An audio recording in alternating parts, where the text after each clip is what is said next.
ഒരു മനുഷ്യ ശരീരത്തിൽ എത്രമാത്രം നാഡീഞരമ്പുകൾക്ക് പ്രാധാന്യമുണ്ടോ അത്രത്തോളം പ്രാധാന്യമുള്ളതാണ് ഭാരതത്തിൻ്റെ റെയിൽവേ സംവിധാനം. 2023 കണക്കനുസരിച്ച് 1,32,310 കിലോമീറ്ററാണ് ഇന്ത്യൻ റെയിൽവേയുടെ ദൈർഘ്യം. അതേപോലെ തന്നെ ഭാരതത്തിൻ്റെ റെയിൽവേ സംവിധാനവും ഭാരതത്തിൻ്റെ വിവിധ ഭാഗങ്ങളിലേക്ക് പോയിക്കൊണ്ടിരിക്കുന്നു. ഒരു രാജ്യത്തിൻ്റെ അടിസ്ഥാന വികസനത്തിന് ഇൻഫ്രാസ്ട്രക്ചർ ഡെവലപ്മെൻ്റാണ് അത്യാവശ്യം വേണ്ടത്. അതിൽ റോഡും റെയിൽവേ ഗതാഗതവും ഒഴിച്ചുകൂടുവാൻ പറ്റാത്ത ഘടകങ്ങളാണ്. ഏതു രാജ്യത്തിൻ്റെയും പുരോഗതിക്ക് അടിസ്ഥാന വികസനമാണ് പരമപ്രധാനമായിരിക്കുന്നത്. അതുകൊണ്ടാണ് ഇപ്പോൾ കേന്ദ്ര ഗവൺമെൻറ് അടിസ്ഥാന വികസന പ്രവർത്തനത്തിന് പരമപ്രധാനമായ പ്രാധാന്യം നൽകി അതിനെ മുന്നോട്ട് നയിച്ചുകൊണ്ടിരിക്കുന്നത്. ഇതിൽ എന്തെങ്കിലും തകർച്ച സംഭവിച്ചാൽ ചരക്ക് ഗതാഗതത്തെയും ആൾക്കാരുടെ യാത്രാ സംവിധാനത്തെയുമെല്ലാം പല വിധത്തിലാണ് ബാധിക്കുന്നത്. അത്തരത്തിലുള്ള ഒരു തകർച്ചയുണ്ടായാൽ പിന്നെ രാജ്യത്തിൻ്റെ വളർച്ചയെയും അത് വളരെ ദോഷകരമായ വിധത്തിൽ ബാധിക്കുമെന്ന കാര്യം ആർക്കും സംശയമില്ലാത്ത ഒരു കാര്യം തന്നെയാണ്. എന്നാൽ ഈയിടെയായി പല പ്രശ്നങ്ങൾ ഇന്ത്യൻ റെയിൽവേ നേരിട്ടുകൊണ്ടിരിക്കുന്നു. കോഴിക്കോട് ട്രെയിനിൽ ഒരു അന്യസംസ്ഥാനക്കാരൻ പെട്രോൾ ഒഴിച്ച് തീ കൊടുക്കുവാൻ ശ്രമിച്ചതിൻ്റെ ഫലമായി ഒരു സ്ത്രീ ഉൾപ്പെടെ മരണം സംഭവിക്കുകയും പലർക്കും പരിക്കേൽക്കുകയും ചെയ്തിരുന്നു. എന്നാൽ അന്ന് കേരളത്തിലെ മാധ്യമങ്ങൾ അതൊരു മാനസിക രോഗമായി ചിത്രീകരിക്കുവാനും രാഷ്ട്രീയക്കാരും അത്തരത്തിൽ തന്നെ അതിനെ നിറം പിടിപ്പിക്കുവാനും ശ്രമിച്ചു. ഇതിന് തീവ്രവാദി ബന്ധമുണ്ട് എന്ന് പലരും പറഞ്ഞിരുന്നെങ്കിലും പോലീസ് അധികാരികളൊന്നും അതിന് വേണ്ട പ്രാധാന്യം കൊടുത്ത് കേരളത്തിൽ കണ്ടില്ല. എന്നാൽ കേന്ദ്രത്തിൽ നിന്നാണ് അതിന് പിന്നീട് നടപടി ഉണ്ടായത്. പിന്നീട് വന്ദേ ഭാരത് ട്രെയിനിനെ ആക്രമിക്കുകയും അതിൽ കല്ലെറിയുകയും അതിൻ്റെ ഗ്ലാസ് പൊട്ടിക്കുവാൻ ശ്രമിച്ചതുമെല്ലാം പിന്നീട് വാർത്തകളിൽ വന്നെങ്കിലും അതിനും വേണ്ട പ്രാധാന്യം നൽകിയില്ല. റെയിൽവേ പാളത്തിൽ വരെ തീയിടുന്ന സംഭവങ്ങളും ഉണ്ടായി. ഇതിനൊന്നും തന്നെ കേരളത്തിലെ മാധ്യമങ്ങൾ പ്രാധാന്യം നൽകുന്നില്ല. അവർക്ക് ഇസ്ലാമിസ്റ്റുകളെ സഹായിക്കുന്ന വാർത്തകൾക്ക് മാത്രമേ അവർ പ്രാധാന്യം നൽകുന്നുള്ളൂ. അതായത് തീവ്രവാദത്തെ പോഷിപ്പിക്കുന്നതിന് വേണ്ട പോഷകാഹാര നിർമ്മാണശാലയാണ് കേരളത്തിലെ മാധ്യമങ്ങൾ. ഭാരതത്തിൻ്റെ റെയിൽവേ സംവിധാനം തകർത്താൽ ഭാരതത്തെ തന്നെ അത് ദോഷകരമായി ബാധിക്കുമെന്ന് ഈ വിഭാഗത്തിൽപ്പെട്ട ജനങ്ങൾ ചിന്തിക്കുന്നു. അതുകൊണ്ട് തന്നെയാണ് ഇന്ത്യൻ റെയിൽവേ തന്നെ അവർ ആക്രമിക്കുവാൻ തുനിഞ്ഞ് ഇറങ്ങിയിട്ടുള്ളത്. 1.2 ദശലക്ഷം പേരാണ് റെയിൽവേയിൽ ജോലി ചെയ്യുന്നത്. അത്രയും കുടുംബങ്ങളെ അത് നിലനിർത്തുന്നു എന്ന് പറഞ്ഞാൽ നിസ്സാര സംഭവമൊന്നുമല്ല. ഇന്ത്യയിലെ തന്നെ ഏറ്റവും കൂടുതൽ തൊഴിലവസരങ്ങൾ സൃഷ്ടിക്കുന്നതും റെയിൽവേയിലാണ്. അപ്പോൾ ആ മേഖലയെ തന്നെ തകർത്താൽ അത് ഭാരതത്തിൻ്റെ ഭാവിയെ തന്നെ ബാധിക്കും.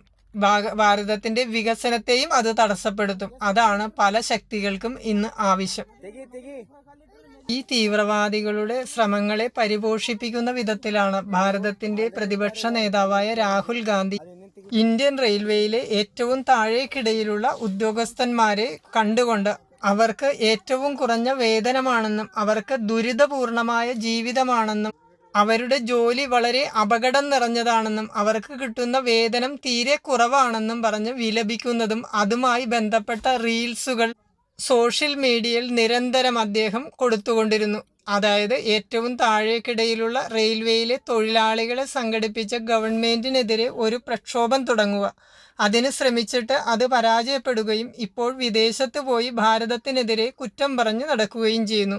1947 തുടങ്ങി 2014 വരെ ഭരിച്ചിട്ട്, അതായത് 63 കൊല്ലത്തോളം കോൺഗ്രസ് ഭരിച്ചിട്ട് ഭാരതത്തിലെ റെയിൽവേ സംവിധാനത്തെയും അതിൻ്റെ തൊഴിലാളികൾക്ക് വേണ്ട വേതനവും നിശ്ചയിക്കുവാൻ കഴിഞ്ഞില്ല. 2014 ശേഷം മോഡി അധികാരത്തിൽ വന്നതിന് ശേഷമാണ് റെയിൽവേ ജീവനക്കാരുടെ ശമ്പളം കുറവായി ഈ ശകുനിക്ക് തോന്നിയത്.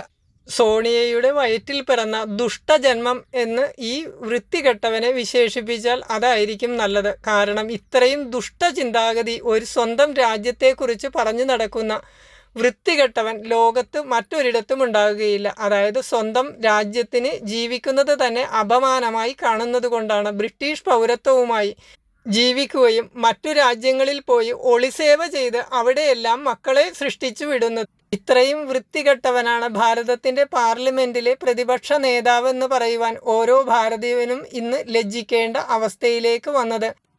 ഇപ്പോൾ അതും വിജയിക്കാതെ വന്നപ്പോൾ ഇപ്പോൾ ഇന്ത്യൻ റെയിൽവേ പാളത്തിൽ തന്നെ പല വിധത്തിലുള്ള അപകടങ്ങൾ സൃഷ്ടിക്കുവാൻ ശ്രമിക്കുന്നു. അതിനും രാഹുൽ ഗാന്ധിയുടെ പിന്തുണയും ഒത്താശയും എല്ലാം ഉണ്ടായിരിക്കണം. അല്ലെങ്കിൽ ഇത്തരത്തിലുള്ള ഒരു അപകടങ്ങൾ സൃഷ്ടിക്കുവാൻ ശ്രമിക്കുമ്പോഴെങ്കിലും ഭാരതത്തിൻ്റെ ഈ റെയിൽവേ ട്രാക്കുകളിൽ നിരന്തരം അപകടം സൃഷ്ടിക്കുവാൻ ശ്രമിക്കുമ്പോൾ ഭാരതത്തിൻ്റെ റെയിൽവേയിലൂടെ ഓരോ നിമിഷവും കടന്നു പോകുന്നത് 4 കോടി യാത്രക്കാരാണ്. അവരുടെ ജീവന് സംരക്ഷണം നൽകേണ്ടത് ഒന്നാമത്തെ ബാധ്യത ഇവിടുത്തെ പ്രതിപക്ഷ നേതാവിനും പ്രതിപക്ഷങ്ങൾക്കുമാണ്.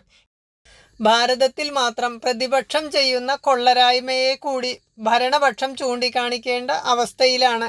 ഏത് രാജ്യത്തും ഭരണപക്ഷത്താണ് ന്യൂനതകൾ കാണാറ്. എന്നാൽ ഇന്ന് ഭാരതത്തിൽ അതല്ല, പ്രതിപക്ഷമാണ് രാജ്യവിരുദ്ധ പ്രവർത്തനങ്ങൾ നടത്തുകയും രാജ്യവിരുദ്ധ പ്രവർത്തനം നടത്തുന്ന ശക്തികളെ സഹായിക്കുകയും ചെയ്യുന്നത്. രാജ്യം തകർക്കുന്നവരുടെ കൂടെ മാത്രമേ ഞങ്ങൾ നിൽക്കൂ എന്ന ഉറച്ച നിലപാടാണ് ഇവർ കൈക്കൊള്ളുന്നത്. അതായത് രാജ്യത്തെ തകർക്കുന്നതിന് വേണ്ടിയുള്ള ഒരു പ്രതിപക്ഷവും അതിനു വേണ്ടിയുള്ള ഒരു കൂട്ടുമുന്നണിയും ഇവർ രൂപീകരിച്ചു പ്രവർത്തനം ആരംഭിച്ചിരിക്കുന്നു. റെയിൽവേ ട്രാക്കുകളിൽ നിരന്തരം അപകടം സൃഷ്ടിക്കുന്നതിന് വേണ്ടി കല്ലുകളും ഇരുമ്പ് ക്ലിപ്പുകളും കോൺക്രീറ്റ് പീസുകളും വലിയ പാറക്കല്ലുകളുമെല്ലാം കയറ്റിവെക്കുന്നു. അതും വിജയിക്കാതെ വന്നപ്പോൾ വിവിധ സംസ്ഥാനങ്ങളിൽ വിവിധ ഭാഗങ്ങളിലായി ഗ്യാസ് സിലിണ്ടറുകളും സ്ഫോടക വസ്തുക്കളും പെട്രോളുകളും അവിടെ സൂക്ഷിക്കുന്നു. അതായത് ഒരു അപകടമുണ്ടായാൽ ഒരു നിമിഷം തന്നെ അനേകം പേർ കത്തി അമർന്ന് നശിച്ചു പോകണമെന്ന ദുഷ്ടചിന്താഗതിയോട് കൂടി തന്നെയാണ് ഈ പ്രവർത്തനം കാഴ്ചവെക്കുന്നത്. ഇതിനു വേണ്ടി ചെറിയ കുട്ടികളെയാണ് ഇവർ ഉപയോഗിച്ചിരിക്കുന്നത്. ചെറിയ കുട്ടികളെ ഉപയോഗിക്കുമ്പോൾ അവരെ ശിക്ഷിക്കുവാൻ കഴിയുകയില്ല എന്ന ബോധപൂർവമായ ഒരു ചിന്തയോടുകൂടി തന്നെയാണ് ഈ കുട്ടികളെ ഈ ദുഷ്ടപ്രവൃത്തിയിലേക്ക് ഇവർ നയിക്കുന്നത്. ഒരിക്കലും ഒരു ചെറിയ കുട്ടികൾക്കൊന്നും ഈ ഗ്യാസ് സിലിണ്ടറുകൾ, അതായത് ഗ്യാസ് സിലിണ്ടറിൻ്റെയും ഗ്യാസിൻ്റെയും വില കണക്കാക്കുമ്പോൾ ഒരിക്കലും ചെയ്യുവാൻ കഴിയുകയില്ല. ഇതിൻ്റെ പിന്നിലൊരു ശക്തി ഉണ്ടെന്നുള്ളത് വാസ്തവം തന്നെയാണ്. അതിനെ കണ്ടുപിടിക്കേണ്ടിയിരിക്കുന്നു. ഈ കഴിഞ്ഞ ദിവസം കാളിന്തി എക്സ്പ്രസ് അപകടപ്പെടുത്തുന്നതിന് വേണ്ടി കാൺപൂരിൽ ഒരു ഗ്യാസ് സിലിണ്ടറും പെട്രോൾ നിറച്ച കുപ്പിയും സ്ഫോടക വസ്തുക്കളും തൊട്ടടുത്ത് തന്നെ വെച്ചിരിക്കുന്നു. അതായത് ഗ്യാസ് സിലിണ്ടർ പൊട്ടിയാൽ പെട്രോളിന് തീ പിടിച്ച് അതിനോട് അനുബന്ധിച്ച് തന്നെ സ്ഫോടക വസ്തുക്കൾക്കും തീ പിടിച്ച് ഒരു വലിയ അപകടം സൃഷ്ടിക്കുവാനുള്ള ശ്രമമാണ് അവിടെ നടന്നത്. അതുതന്നെ ഉത്തരേന്ത്യൻ ചാനലുകൾ വാർത്തയാക്കിയപ്പോൾ മലയാള മാധ്യമങ്ങൾ പതിവ് പോലെ ആ വാർത്ത കണ്ടതായി പോലും നടിച്ചില്ല. അതായത് തീവ്രവാദികളെ ഞങ്ങൾ പാലൂട്ടി വളർത്തിക്കൊണ്ടിരിക്കും. So tonight I say this is no train accident averted. This is a train attack averted, ladies and gentlemen. Ladies and gentlemen, good evening. We must all keep in mind and come together as a nation for. Dear viewers of Republic, supporters of Republic, 24 million Indians use the Indian Railways every single day. ഇസ്ലാമിസ്റ്റുകൾക്ക് വേണ്ടി ലോകരാഷ്ട്രങ്ങളുടെ ഹാപ്പിയസ് index തയ്യാറാക്കുന്ന ബുദ്ധിജീവികളുടെ കണക്കിൽ ഇന്ത്യയുടെ സ്ഥാനം വളരെ താഴെയാണ്. പാകിസ്ഥാനിൽ 1 kilo ആട്ടപ്പൊടിയുടെ വില 2000 രൂപയെത്തി. ഭക്ഷണ സാധനങ്ങൾ ലഭിക്കാതെ അവർ പരസ്പരം കടിച്ചു കീറുകയാണ്. ഇപ്പോൾ ദാരിദ്ര്യം സഹിക്കവയ്യാതെ ഗൾഫ് പോലുള്ള രാജ്യങ്ങളിൽ ഇവർ ഭിക്ഷാടനത്തിന് പോയി ആ രാജ്യങ്ങൾക്ക് വരെ ഇവർ ശല്യം സൃഷ്ടിക്കുന്നു. എന്നിട്ടും ഹാപ്പിയസ് ഇൻഡെക്സിൽ ഭാരതത്തേക്കാൾ മേലെയാണ് പാകിസ്ഥാൻ എന്നാണ് ഈ ഹാപ്പിയസ് ഇൻഡെക്സ് സൃഷ്ടിച്ചു വിടുന്ന ഇസ്ലാമിസ്റ്റുകൾ പറയുന്നത്. 1 കിലോ ആട്ടയ്ക്ക് അവിടെ 2000 രൂപ വരെ എത്തിയിട്ട് പോലും അവരുടെ ഹാപ്പിയസ് ഇൻഡെക്സ് പരമകോടിയിൽ നിൽക്കുകയാണെന്നാണ് ഈ ഇസ്ലാമിസ്റ്റുകൾ വാദിക്കുന്നത്. ഇനി കേരളത്തിലെ PSC എഴുതുന്ന യുവാക്കളോട് ചോദിക്കുന്ന ഒരു ക്വസ്റ്റ്യൻ ഉണ്ട്. അതായത് പത്രസ്വാതന്ത്ര്യത്തിൻ്റെ കാര്യത്തിൽ ഭാരതം നിൽക്കുന്നത് എത്രാം സ്ഥാനത്താണെന്ന്. അതിൻ്റെ ഉത്തരമാണ് 161 സ്ഥാനത്ത്. സോണിയാഗാന്ധിയുടെ കടിഞ്ഞൂൽ പൊട്ടാൻ പോയി അമേരിക്കയിൽ പ്രസംഗിക്കുന്നത് കേൾക്കുമ്പോൾ ഈ പത്രസ്വാതന്ത്ര്യം ഇത്രമാത്രം ഭാരതത്തിന് വേണോ എന്നുകൂടി നമ്മൾ ചിന്തിച്ചു പോകുന്നു. അതായത് ഭാരതത്തിലെ ജനങ്ങളെ വഴിതെറ്റിക്കുന്നതിന് വേണ്ടി ചില സംഘടനകൾ പടച്ചുവിടുന്ന കണക്കാണ് ഹാപ്പിയസ് ഇൻഡെക്സും പത്രസ്വാതന്ത്ര്യവുമെല്ലാം. അവർ ഉദ്ദേശിക്കുന്നതാണ് എന്ന് ജനങ്ങളെ ബോധ്യപ്പെടുത്തുവാൻ വേണ്ടി ഈ നുണകൾ പലവട്ടം പറഞ്ഞ് അത് സത്യമാക്കി മാറ്റുന്നു. അതാണ് കേരളത്തിലെയും മറ്റു ചില മാധ്യമങ്ങളുടെയും പ്രത്യേകത. Full of explosives ensuring maximum immediate impact and damage. I say let's probe it officially as a terrorist attack. And I say so responsibly, because it cannot be a series of coincidences that have been going on. That there have been at least 3 more instances of cylinders being planted on train tracks in the last 3 months. The sad thing is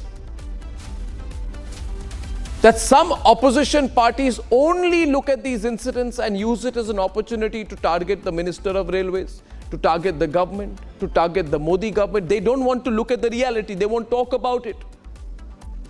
If our nation is under attack, if our